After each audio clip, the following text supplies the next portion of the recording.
Bismillahirrahmanirrahim.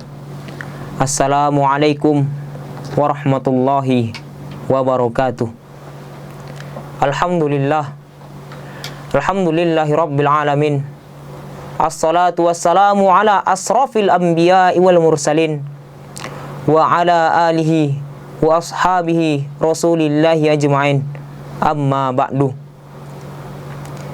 Yang pertama dan yang paling utama sekali, marilah kita mengucapkan Alhamdulillahi rabbil alamin atas syukur yang telah Allah berikan kepada kita. Allah masih memberikan kita nikmat iman. Allah masih memberikan kita nikmat Islam. Allah masih memberikan kita nikmat kesehatan. Sampai saat ini tak semua orang merasakan nikmatnya beriman kepada Allah. Sampai saat ini masih banyak orang yang jauh dari agama Allah, yaitu agama Islam. Dan tak semua orang merasakan nikmat kesehatan. Hingga sampai detik ini COVID masih merajalela. Dan syukurlah kita kepada Allah Subhanahu wa ta'ala. Salawat dan salam tidak lupalah kita kepada Nabi besar kita, yaitu Nabi Muhammad sallallahu alaihi wasallam. Marilah kita bersalawat kepadanya. Sebelum kita bersalawat, pertanyaannya, untuk apa kita bersalawat kepada Nabi Muhammad sallallahu alaihi wasallam? Jawabannya, ketika kita di dunia, ketika kita ada masalah, kepada siapakah kita meminta pertolongan? Pastilah kita meminta pertolongan kepada ibu bapa kita, kepada kerabat kita, bahkan kepada saudara kita. Ya, mengapa itulah kita harus bersalawat kepada Nabi Muhammad sallallahu alaihi wasallam. Yauma yafirrul mar'u min ahi.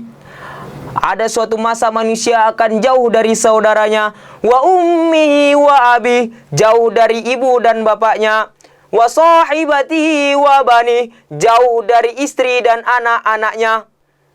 Likulli imri'in minhum yauma idzin saknu yughni. Karena ada suatu masa yang akan menyibukkan dia.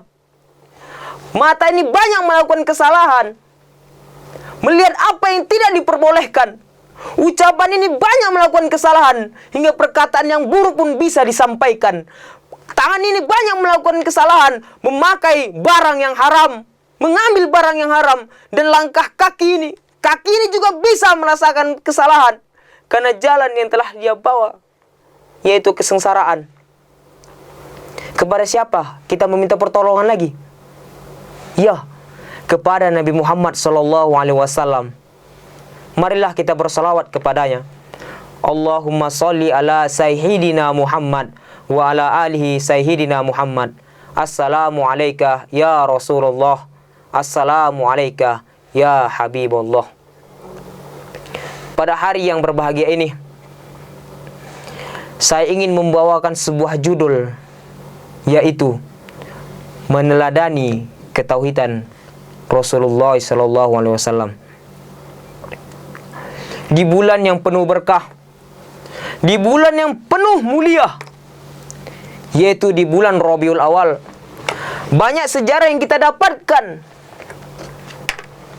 Sebagai umat Nabi Muhammad sallallahu alaihi wasallam, ada 3 peristiwa, salah satunya kehadiran Rasulullah, lahirnya Rasulullah sallallahu alaihi wasallam, hijrahnya, bahkan kematian Nabi Muhammad sallallahu alaihi wasallam.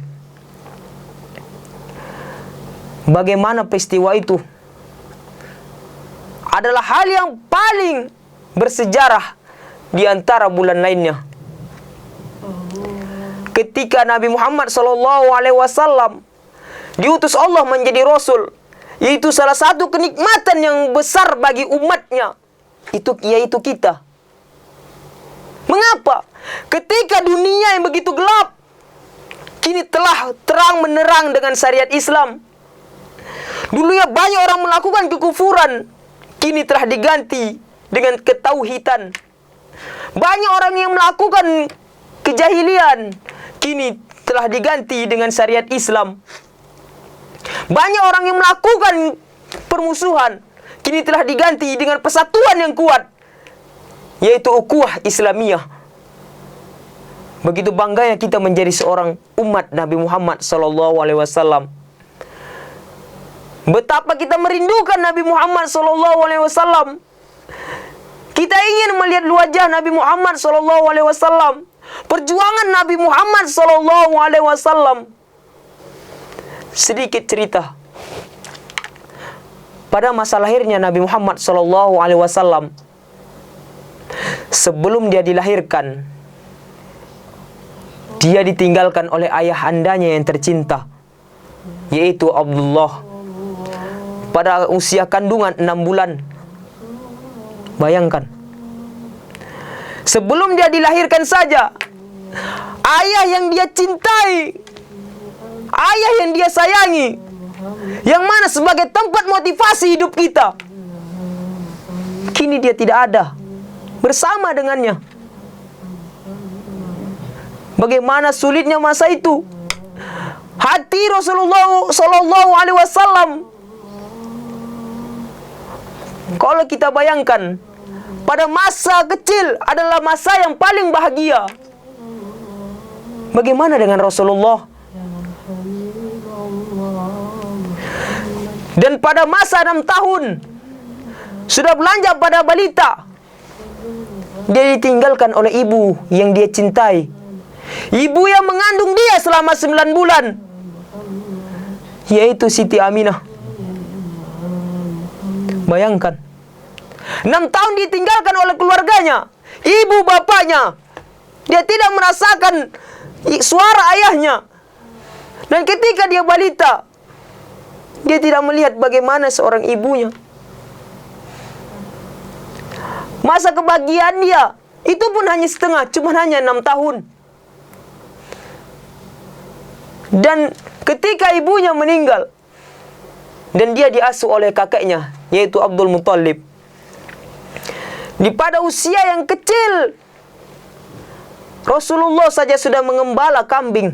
Bayangkan, kambing saja yang kita lihat sampai sekarang ini susah sekali untuk diatur. Bagaimana dengan Rasulullah dengan kesabaran dirinya, dia bisa mengatur domba-domba tersebut. Bagaimana dengan dia memimpin manusia? Sungguh meneladani Rasulullah SAW sangatlah berharga. Dan ketika dia hijrah, pada usia 40 tahun dia diutus menjadi seorang Rasul. Bagaimana dakwahnya sampai saat ini, berjuang dia. Tidak senangkah kita sebagai umatnya? Tak bahagiakah kita sebagai umat Nabi Muhammad? Berjuang dia terus. Dia membela umat ini. Sampai paman yang membenci dia, bahkan bibinya. Tapi dia tak pernah lengah, terus berdakwah. Sampai saat ini, agama Islam masih berjaya. Dan ketika hijrahnya Rasulullah, ketika selesainya perang Fathul Makkah, kata Rasulullah SAW pada sahabatnya, tidak ada lagi hijrah dari tempat ke tempat, akan tetapi hijrahnya dari buruk kepada kebaikan yang baik. Pertanyaannya, hijrah kita, ya, hijrah kita melakukan keburukan, melakukan kemaksiatan, bisakah kita hindari dengan sebuah kebaikan? Seberapa banyakkah kebaikan yang telah kita berikan? Dan seberapa banyak maksiat yang telah kita kerjakan? Nauzubillahi min zalik. Jangan sampai kita menjadi umat yang dibenci oleh Allah dan Rasul. Nauzubillahi min zalik. Dan ketika kematian Rasulullah SAW, sebelum dia meninggal, disampaikannya kepada sahabatnya, Ada dua perkara yang aku tinggalkan kepada kalian, dan apabila kalian berpegang teguh kepadanya, insya Allah kalian tidak akan tersesat. Yaitu kitabullah dan sunnah Rasulullah SAW. Kitab Allah, sampai saat ini kitab Allah tak pernah diganti. Bahasanya masih tetap sempurna. Bahkan juga dengan Rasulullah, sunnahnya. Pertanyaannya, sudah berapa banyak kita mengamalkan Al-Quran?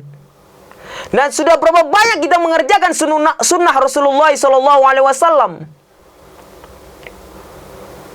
Camkan di dalam diri kita. Kita mau selamat di akhirat. Kita butuh syafaat Rasulullah, tapi kita tak pernah mengikuti sunnahnya. Na'udzubillahi min zalik. Summa na'udzubillahi min zalik. Banyak sekali yang kita dapatkan dalam meneladani sunnah Rasulullah. Banyak pemimpin yang saat ini korupsi, dan juga rumah tangga yang hancur, dan juga rumah tangga yang tidak diinginkan. Banyak sekali karena tidak mengikuti suri tauladan Rasulullah. Dalam firman Allah Subhanahu wa taala, laqad kana lakum fi Rasulillahi uswatun hasanatun liman kana yarjullahi wal yaumil akhir wa zakara katsira. Surat Al-Ahzab ayat 21, yang artinya, sesungguhnya telah ada di dalam diri Rasulullah itu suri tauladan bagimu yang baik untuk mendapatkan rahmat Allah dan menunggu datangnya hari kiamat, dan memperbanyak berzikir kepada Allah. Surah Al-Ahzab ayat 21. Dari sini kita mengambil isi kandungan. Banyak suri tauladan yang kita dapatkan dari perbuatan Rasulullah, hal-hal yang terpuji dari Rasulullah. Mengapa tidak kita mengambilnya? Kita mau keluarga kita sakinah, mawaddah, warahmah. Kita mau kepemimpinan kita dipandang oleh rakyat. Dengan seperti itulah caranya. Jadi, saya dan untuk kita semua, perbanyaklah meneladani sunnah Rasulullah SAW. Karena suatu saat ada masanya kita membutuhkan syafaatnya. Akhirul kalam, jika ada kesalahan, saya minta maaf karena saya adalah manusia yang biasa. Manusia yang penuh dengan dosa dan khilafan. Hanya meminta ampun kepada Allah Subhanahu wa taala. Dan jika ada kebaikan, maka ambillah, karena itu adalah ilmu yang bermanfaat. Akhirul kalam.